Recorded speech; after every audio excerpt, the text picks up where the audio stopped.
ನಮಸ್ಕಾರ, ಶುಭೋದಯ. ಪ್ರೀತಿಯ ವೀಕ್ಷಕರೆಲ್ಲರಿಗೂ ಸಂಕಲ್ಪ ಸುದ್ದಿ ವಿಶೇಷ ಕಾರ್ಯಕ್ರಮಕ್ಕೆ ಆತ್ಮೀಯ ಸ್ವಾಗತ ಹೇಳ್ತಾ ಇರೋದು ನಾನು ಅನುಷಾ. ಇದೇ ಫಸ್ಟ್ ಟೈಮ್ ನಮ್ಮ ಚಾನೆಲ್ ವೀಕ್ಷಿಸ್ತಾ ಇರೋದು ಅಂತಂದರೆ ಈಗಲೇ ಸಬ್ಸ್ಕ್ರೈಬ್ ಮಾಡಿ, ನಮ್ಮ ವಿಡಿಯೋಸ್ನ ಲೈಕ್ ಮಾಡಿ. ನಿಮ್ಮ ಜೀವನದಲ್ಲಿ ಅನೇಕ ರೀತಿಯಾಗಿರುವಂತಹ ಸಮಸ್ಯೆಗಳು, ತೊಂದರೆಗಳು, ಕಷ್ಟಗಳು ಬರ್ತಾ ಇದೆ. ಎಲ್ಲೋ ಒಂದು ಕಡೆ ಮ್ಯಾರೇಜಿಗೆ ಟ್ರೈ ಮಾಡ್ತಾ ಇದ್ದೀವಿ, ಡಿಲೇ ಆಗ್ತಾ ಇರ್ಬೋದು. ಆರೋಗ್ಯದಲ್ಲಿ ಏರುಪೇರಿನ ಸಮಸ್ಯೆಗಳು, ವಿದ್ಯಾರ್ಥಿಗಳಲ್ಲಿ ಎಜುಕೇಷನಲ್ ಪ್ರಾಬ್ಲಮ್ಸ್, ನೀವು ಅಂದ್ಕೊಂಡ ಹಾಗೆ ನಿಮ್ಮ ಒಂದು ಬಿಸ್ನೆಸ್ ಆಗ್ತಾ ಇಲ್ಲ, ಈ ಎಲ್ಲ ಒಂದು ಸಮಸ್ಯೆಗಳಿಂದ ಹೊರಗಡೆ ಬರಬೇಕು ಅಂತಂದರೆ ಭಕ್ತಿಯಿಂದ ಶ್ರದ್ಧೆಯಿಂದ ನೀವು ಅಕ್ಷಯ ವೃಕ್ಷವನ್ನು ನೀವು ಬರ್ಮಾಡ್ಕೊಳ್ಬಹುದು. ಇದ್ರ ಬಗ್ಗೆ ಹೆಚ್ಚಿನ ಮಾಹಿತಿಯನ್ನು ಪಡ್ಕೊಳ್ಬೇಕು ಅಂದರೆ ಸ್ಕ್ರೀನ್ ಮೇಲೆ ಕೂಡ ನಿಮಗೆ ನಂಬರ್ಸ್ ಬರ್ತಾ ಇದೆ, ನಂಬರ್ಸ್ಗೆ ಕರೆ ಮಾಡಿ ಹೆಚ್ಚಿನ ಮಾಹಿತಿಯನ್ನು ಪಡ್ಕೊಳ್ಬೋದು.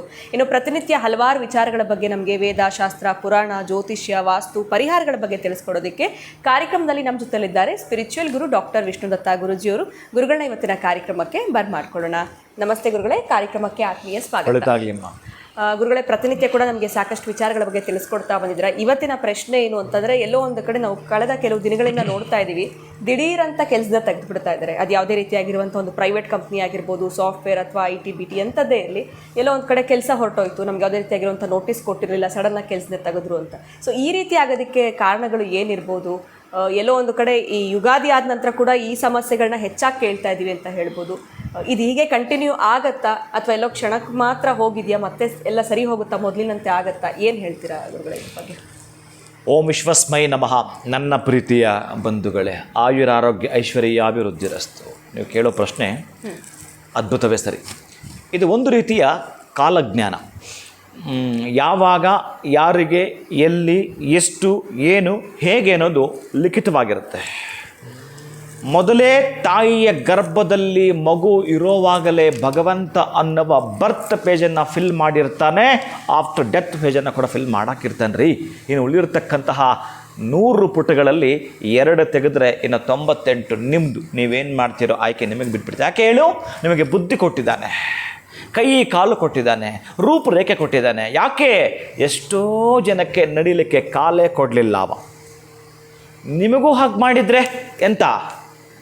ಎಷ್ಟೋ ಜನಕ್ಕೆ ನೀವು ನೋಡಿರ್ತೀರಿ, ಈ ಒಂದು ನೀವು ನಡೆಯುವಾಗ ಎಲ್ಲೋ ಒಂದು ಕಡೆ ಅಥವಾ ವೆಹಿಕಲ್ ಹೋಗೋವಾಗ ಭಿಕ್ಷುಕರು ಬರ್ತಿರ್ತಾರೆ, ಕೈ ಹಿಂಗೆ ಅಂದ್ಕೊಂಡು ಬರ್ತಿರ್ತಾರೆ, ಅವನ ಕೈಯೇ ಕೊಡಲಿಲ್ಲ, ಅವನ ಭಿಕ್ಷೆ ಬೇಡಲಿ.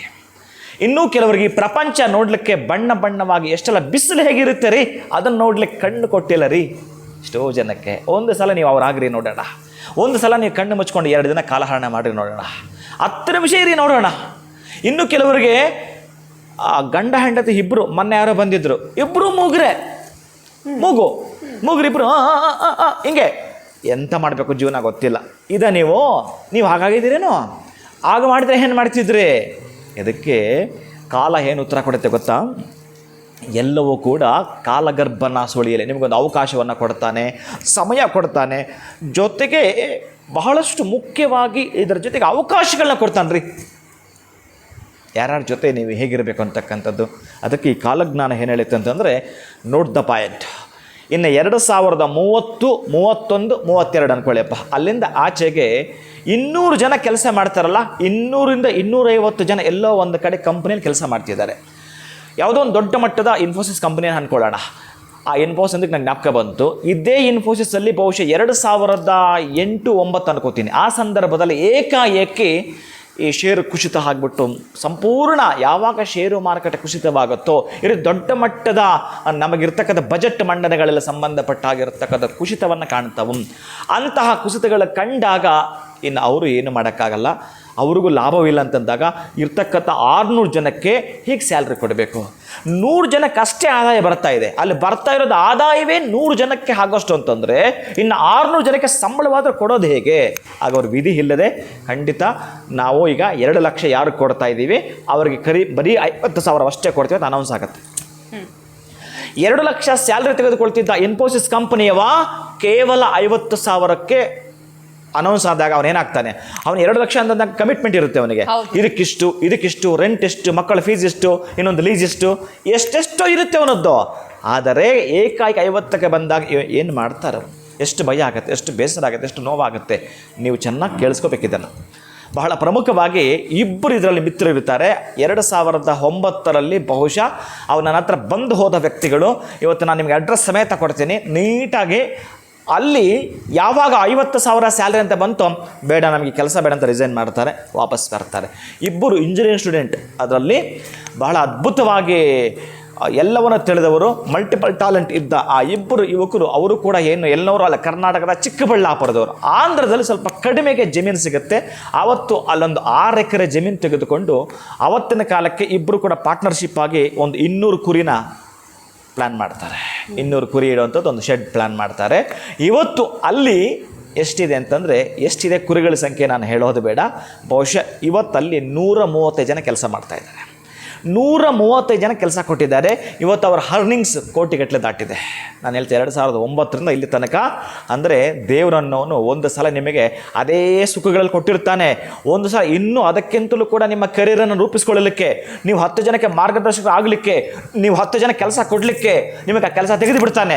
ನೀವು ಖಿನ್ನತೆಗೆ ಒಳಗಾಗಬಾರ್ದು, ಡಿಪ್ರೆಷನ್ಗೆ ಹೋಗಬಾರ್ದು, ಅರೆ ಏನು ಮಾಡೋದು ದುಃಖ ಅಂತ ಅನ್ಕೋಬಾರ್ದು. ಎಸ್, ಅದನ್ನೇ ಚಾಲೆಂಜಾಗಿ ತೆಗೆದುಕೋಬೇಕು. ನಾನು ಏನು ಬಿಸ್ನೆಸ್ ಮಾಡಿ ಸರೋಗುತ್ತೆ ಈಗ, ಎಸ್ ನಾನು ಹೇಗೆ ತಯಾರಾಗಬೇಕು.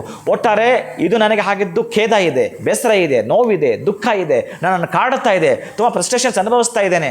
ಎಲ್ಲವನ್ನು ಬಿಟ್ಟು ಅದು ಆಪೋಸಿಟ್ ಲೈನಿಗೆ ಬನ್ನಿ. ಧೈರ್ಯಂ ಸರ್ವತ್ರ ಸಾಧನಂ. ಅಲ್ಲಿಗೆ ಬಂದು ನಾನು ಏನು ಮಾಡಬೇಕು. 2030-31 ಹೇಳಿದ್ನಲ್ಲ, ಒಂದು ರೋಬೋ ಸೃಷ್ಟಿಯಾಗತ್ತೆ. ಒಂದು ರೋಬೋ ಸೃಷ್ಟಿಯಾದರೆ 200-250 ಜನ ಕೆಲಸ ಅದೊಂದು ಮಾಡುತ್ತೆ. ಈಗಾಗಲೇ ಅಮೇರಿಕಾದಲ್ಲಿ ಈ ಗುಲ್ಲುಗಳಿದ್ದಾವೆ, ಈ ಮಾಹಿತಿ ಇದೆ. ಅದಕ್ಕಾಗಿ ಆವತ್ತಿನ ಕಾಲಕ್ಕೆ ಈಗಲೂ ಅಮೇರಿಕನ್ನ ಎಷ್ಟೋ ಜನ ತೆಗೆದಿದ್ದಾರೆ. ನನಗೆ ಗೊತ್ತಿರೋರು ಕೂಡ ಒಂದು 4 ಜನ ಕೆಲಸ ಕಳ್ಕೊಂಡು ಆಚೆ ಬರ್ತಾ ಇದ್ದಾರೆ. ನಾನು ಅವ್ರಿಗೆ ಹೇಳಿದೆ, ಉಳ್ಕೋ, ಕೆಲವು ಜನ ಅಲ್ಲಿ ಉಳ್ಕೋ. ಅಲ್ಲಿ ಉಳ್ಕೊಂಡ ಮೇಲೆ ನನಗೆ ಇದನ್ನು ಹೇಳ್ತೀನಿ, ನನಗೆ ಗೊತ್ತಿರ್ತಾಗ ಎಲ್ಲವೂ ಕೂಡ ಲಿಂಕ್ ಕೊಡ್ತೀನಿ, ಕರೆಕ್ಟಾಗಿ ಪ್ಲ್ಯಾನ್ ಮಾಡ್ಕೋ, ಮೂವ್ ಆಗೋ ಅಂತ ಕೂಡ ಅವಕಾಶವನ್ನು ಕೊಟ್ಟು, ಇದು ಬೇರೆ. ಆದರೆ ಕೆಲಸಗಳು ನಿಜ ಹೇಳುತ್ತೇನೆ, ಈಗೆಲ್ಲ ನಮ್ಮದು ಯಾಂತ್ರಿಕ ಬದುಕು. ಅದಕ್ಕೆ ಪ್ರತಿಯೊಬ್ಬರದ್ದು ಕೂಡ ಇಂತಹದ್ದೇ ಆಗಿದ್ದರಿಂದ ನಮ್ಮ ಜೀವನವೆಲ್ಲ ಕೂಡ ಯಾಂತ್ರಿಕ ಬದುಕಿನಿಂದ ನಮ್ಮ ಬಾಗಿಲೆಲ್ಲ ಬಹುತೇಕ ಮುಚ್ಚೋಗಿದೆ. ಮಾಂತ್ರಿಕ ಶಕ್ತಿಯಿಂದ ತೆಗೆಯಬೇಕೋ, ತಾಂತ್ರಿಕ ಶಕ್ತಿಯಿಂದ ತೆಗೆಯಬೇಕೋ, ಯಾಂತ್ರಿಕ ಶಕ್ತಿಯಿಂದ ತೆಗೆಯಬೇಕೋ, ನಿನ್ನನ್ನು ನೀನು ನಿನ್ನ ಜೀವನ ಪುನರುಜ್ಜೀವನ ಮಾಡಿಕೊಳ್ಳಬೇಕಾದ್ರೆ ಅದಕ್ಕೆ ನೀನು ಸೆಟದು ನಿಲ್ಲಬೇಕು, ಸೆಟದು ಹೇಳಬೇಕು. ಅದಕ್ಕಾಗಿ ಒಂದು ದಿಶಕ್ತಿಯ ಮಂತ್ರವನ್ನು 24 ಶಕ್ತಿಗಳು ನಿನ್ನ ಒಳಗಡೆ ಅಳವಡಿಸ್ಕೊಳ್ಬೇಕು. ಅಂತಹ ಶಕ್ತಿ ಇರುವಂಥದ್ದು ಒಂದು ಸೆಮಿನಾರ್. ಆ ಸೆಮಿನಾರ್ ಅಂತ ಹೇಳಿದ್ರು ಪರವಾಗಿಲ್ಲ, ಜೊತೆಗೆ ಲೋಕ ಕಲ್ಯಾಣಾರ್ಥವಾಗಿ ನಡೀತಾ ಇರುವಂಥ ಕಲ್ಯಾಣೋತ್ಸವ ಅಂತ ಹೇಳಿದ್ರು ಕೂಡ, ಆಮೇಲೆ ನಿಮ್ಮನ್ನು ನೀವು ಪ್ರತಿನಿತ್ಯ ನೀವು ಊಟ ಮಾಡ್ತಿರಲಿಲ್ಲ, ಅದು ಒಂದು ಯಜ್ಞ, ಅನ್ನಯಜ್ಞ ಅದು. ಹಾಗೆಯೇ ಈ ತರಹದ ಸೇವೆಗಳು ಅಂತ ಏನಿರ್ತಾವೋ, ಮಂತ್ರ ದೀಕ್ಷೆಯನ್ನು ನಾನು ಕೊಡ್ತಾ ಇರ್ತಕ್ಕಂಥದ್ದು ಕೆಲವರಿಗೆ ಮಾತ್ರ ಗೊತ್ತಿಲ್ಲ, ಯಾವಾತನ ಅದೃಷ್ಟವಂತನೋ ಗೊತ್ತಿಲ್ಲ. ಒಟ್ಟಾರೆ ಅಲ್ಲಿಂದ ಆಚೆಗೆ ಅವನೊಬ್ಬ ನಾಯಕನೇ ಆಗುತ್ತಾನೆ ವಿರಹ ಯಾವುದೇ ಕಾರಣಕ್ಕೂ ಅವನೊಬ್ಬ ಕಾರ್ಮಿಕನ ಮತ್ತೊಂದಲ್ಲ. ನಾನು ಕಾರ್ಮಿಕ ಕೇವಲ ಅಂತ ಹೇಳ್ತಿಲ್ಲ, ಬಹಳ ಮುಖ್ಯವಾಗಿ ಕೆಲಸದಿಂದ ತೆಗೆದಾಗ ಏನು ಮಾಡ್ತೀರಿ, ಆ ಕೆಲಸದಿಂದ ತೆಗೆದಾಕಿದಾಗ ನಿಮಗೊಂದು ದಿಶಕ್ತಿ ಅಂತ ಬಂದು ನೀವೊಬ್ಬ ನಾಯಕನಾಗಿ ಬಂದು ನೀವೊಂದು 10 ಜನ ಕೆಲಸ ಕೊಡಬೇಕು ಅಂತಂದರೆ ನಿಮಗೆ ಆ ಕೆಲಸ ಬೇಕಲ್ಲ, ಆ ಬಿಸ್ನೆಸ್ ಬೇಕಲ್ಲ. ಅಂತಹದ್ದು ಯಾವುದು ಅಂತ ಕಂಡುಕೊಳ್ಳಲಿಕ್ಕೆ ನೀವು ನನ್ನ ಹತ್ರನೇ ಬರಬೇಕು ಅಂತಿಲ್ಲ, ಅಧ್ಯಯನವನ್ನು ಮಾಡ್ತಾ ಬನ್ನಿ.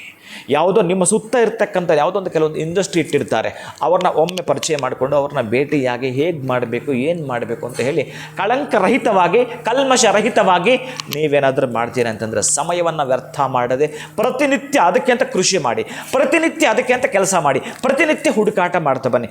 ನಾನೇನು ಮಾಡಬೇಕು, ನಾನು ಇರ್ತಕ್ಕಂತಹದ್ದು ಏನು ಬಜೆಟ್ ಇದೆ, ನಾನು ಹೇಗೆ ಇನ್ನು ಅದಕ್ಕೆ ಪೂರ್ವ ತಯಾರಿ ಮಾಡ್ಕೋಬೇಕು ಅಂತಕ್ಕಂಥದ್ದನ್ನು ಲಾಸ್ ಆಗದಾಗ ನೋಡ್ಕೊಳ್ತಕ್ಕಂಥದ್ದು ಹೇಗೆ, ಮತ್ತು ಲಾಸ್ ಆಗಿಬಿಟ್ರೆ ಕತೆ ಏನು, ಇಷ್ಟೆಲ್ಲ ಕೂಡ ಅದರ ಆಳ ಅಧ್ಯಯನ, ಉದ್ದ ಅಗಲ, ಎಡ ಮತ್ತು ಬಲ, ಮತ್ತು ಮುಂಬಡಿ ಹಿಂಬದಿ ಎಲ್ಲ ಕೂಡ ಚೆಕ್ ಮಾಡ್ಕೊಳ್ಳಿ, ಪರೀಕ್ಷೆ ಮಾಡ್ಕೊಳ್ಳಿ. ಆವಾಗ ನಿನಗೆ ಇನ್ನು ಮೊದಲಿಗೆ ಹೇಳ್ತೀನಿ ಇಂಟ್ರೆಸ್ಟ್ ಇರಬೇಕು. ಆಮೇಲೆ ನಿನಗೆ ಆ ಬಿಸ್ನೆಸ್ ಗೊತ್ತೂ ಇರಬೇಕು ಕೂಡ. ಗೊತ್ತಿಲ್ಲದೆ ಯಾರು ಬ್ಲೈಂಡಾಗಿ ಹೇಳಿದ್ರೆ ನಂಬಿಟ್ಟು ಸುಮ್ಮನೆ ಕಣ್ಣು ಮುಚ್ಕೊಂಡು ಹಾಕೋದು ಅಲ್ವೇ ಅಲ್ಲ. 10 ಬಾರಿ ಪರೀಕ್ಷೆ ಮಾಡು, 10 ಬಾರಿ ಪರೀಕ್ಷೆ ಮಾಡಿನೇ ನೀನು ಹೆಜ್ಜೆ ಮುಂದಿಡಬೇಕಾಗತ್ತೆ.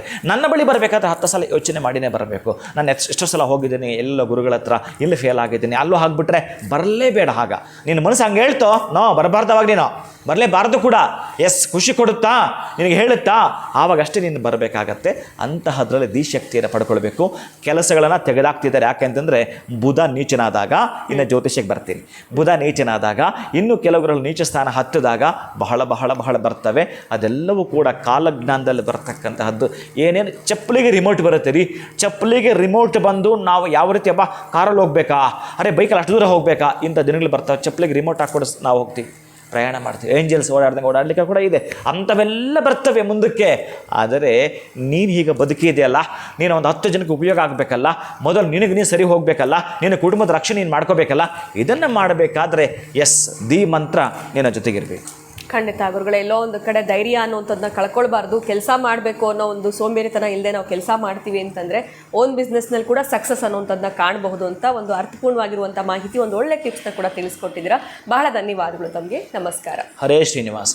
ಸೊ ಕೆಲಸಗಳು ಹೋಗ್ತಾ ಇದೆ ಅಂತ ಖಂಡಿತವಾಗ್ಲೂ ನೀವೆಲ್ಲೋ ಒಂದು ಕಡೆ ಹೋಪ್ಸ್, ಕಾನ್ಫಿಡೆನ್ಸ್ನ ಕಳ್ಕೊಳ್ಬೇಡಿ. ಗುರುಗಳು ಉತ್ತಮವಾಗಿರುವಂಥ ವಿಚಾರವನ್ನು ಇವತ್ತಿನ ವಿಡಿಯೋದಲ್ಲಿ ತಿಳಿಸ್ಕೊಟ್ಟಿದ್ದಾರೆ. ಅದಷ್ಟೇ ಅಲ್ಲದೆ ಗುರುಗಳ ಒಂದು ಸಾರಥ್ಯದಲ್ಲಿ ವಿಶೇಷವಾಗಿರುವಂಥ ಕಾರ್ಯಕ್ರಮ ಮೇ 1ನೇ ತಾರೀಕು ಗುರು ಬದಲಾವಣೆ ಆಗ್ತಾ ಇರುವಂಥ ದಿವಸನೇ ನಡೀತಾ ಇದೆ. ನಿಮ್ಮ ಒಂದು ಆರೋಗ್ಯ, ಆಯುಷ್ಯ, ಕುಟುಂಬದ ಅಭಿವೃದ್ಧಿಗಾಗಿ ಮಹಾಲಕ್ಷ್ಮಿ ಐಶ್ವರ್ಯ ಹೋಮ ನಡೀತಾ ಇದೆ, ಸುದರ್ಶನ ಹೋಮ, ಇನ್ನು ಗುರುಗಳಿಂದ ಮಂತ್ರದೀಕ್ಷೆ ಕೂಡ ನೀಡ್ತಾರೆ. ಇದೆಲ್ಲದನ್ನು ಕೂಡ ನೀವು ನೇರವಾಗಿ ನೋಡಬೇಕು, ಇದರಲ್ಲಿ ಪಾಲ್ಗೊಳ್ಬೇಕು ಅಂತಂದರೆ ಸ್ಕ್ರೀನ್ ಮೇಲೆ ನಿಮಗೆ ಸಂಖ್ಯೆಗಳು ಬರ್ತಾ ಇದೆ. ಕರೆ ಮಾಡಿ ತಮ್ಮ ಹೆಸರನ್ನು ನೋಂದಾಯಿಸಿಕೊಂಡು ಈ ಒಂದು ಕಾರ್ಯಕ್ರಮದಲ್ಲಿ ಪಾಲ್ಗೊಳ್ಳಿ ಅಂತ ಹೇಳ್ತಾ ಇವತ್ತಿನ ಸಂಕಲ್ಪ ಸಿದ್ಧಿ ಕಾರ್ಯಕ್ರಮವನ್ನು ಮುಗಿಸುವಂತಹ ಸಮಯ ಆಗಿದೆ. ನಮಸ್ಕಾರ.